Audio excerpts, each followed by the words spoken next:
MDH biryani મસાલા, પારંપરિક બિરયાનીનો અસલી સ્વાદ. असली मसाले साच साच MDH સમાચાર અમદાવાદથી જ્યાં વટવાના વાંદરવટ તળાવમાં મેગા ડિમોલેશન અભિયાન શરૂ કરાયું છે. તળાવમાં બાંધેલા ગેરકાયદેસર દબાણો દૂર કરવાની કામગીરી આજે સવારથી શરૂ કરાઈ છે. ફિરદૌસ મસ્જિદ સહિત 2 ધાર્મિક સ્થળોનું નહીં થાય ડેમોલેશન.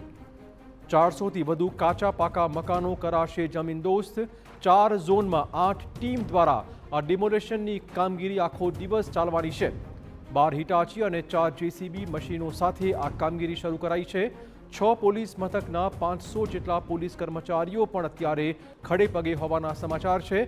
300 જેટલા એએમસીના અધિકારીઓ પણ આ દબાણ હટાવવો ઝુંબેશમાં જોડાયા છે.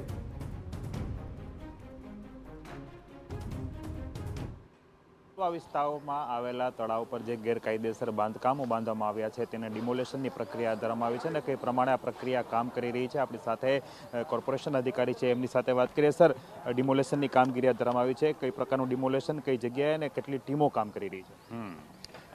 વટવા વિસ્તારમાં બેઝિકલી 3 તળાવોના ઇન્ટરલિંકનો પ્રોજેક્ટ કોર્પોરેશને હાથ ધર્યો છે, વાનરવટ, મહાલક્ષ્મી અને રોપડા.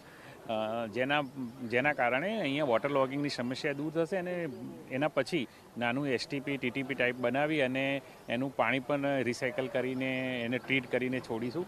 એટલે એના હેતુ માટે સૌથી પહેલું કામ હાથ ધર્યું છે. વાનરવટ તળાવની અંદર જે વોટર બોડીમાં જે દબાણ હતા એને દૂર કરવાનું પ્લાનિંગ છે. પ્રાઇમરી સર્વે મુજબ લગભગ 430 જેટલા રેસિડેન્સ અને 25-30 જેટલા કમર્શિયલ નાના મોટી દુકાનોને હતું એને દૂર કરવાનું કામ અત્યારે ચાલી રહ્યું છે. સર, કોર્પોરેશનની કેટલી ટીમો કામ કરી રહી છે અને અંદાજિત કેટલા મકાનો અત્યારે દૂર કરવામાં આવ્યા છે?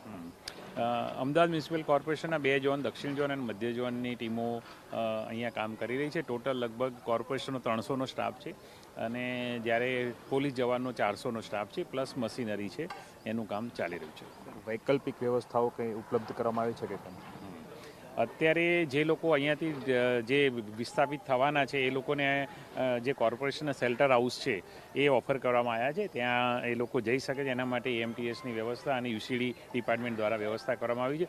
ઉપરાંત જે લોકો કોર્પોરેશનની જે હાલની નીતિ છે વર્ષ 2010 પહેલાં જે લોકો અહીંયા રહેતા હશે અને જેમની પાસે 2 વેલિડ પ્રૂફ હશે એ લોકો અરજી અને પુરાવા આપે એના આધારે ચકાસણી કરીને જે લોકો માન્ય ઠરશે એમને વૈકલ્પિક આવાસ આપવામાં આવશે. આ લોકોની અરજી મેળવવાની પ્રક્રિયા આજથી જ આપણે ચાલુ કરી દીધી છે. બિલકુલ, નિયમ મુજબ જે કોર્પોરેશન દ્વારા આવાસ યોજનામાં છે તેમને મકાન આપવામાં આવશે અને ખાસ કરીને 400 જેટલા કાચા પાકા મકાનો છે કે જે ગેરકાયદેસર બાંધકામો તળાવમાં બાંધેલા હતા અને તેમને દૂર કરવાની પ્રક્રિયા છે તે આજે શરૂ કરવામાં આવી છે. કેમેરા પર્સન ઇમરાન શેખ સાથે હરીન માત્રાવાડિયા, TV9 અમદાવાદ.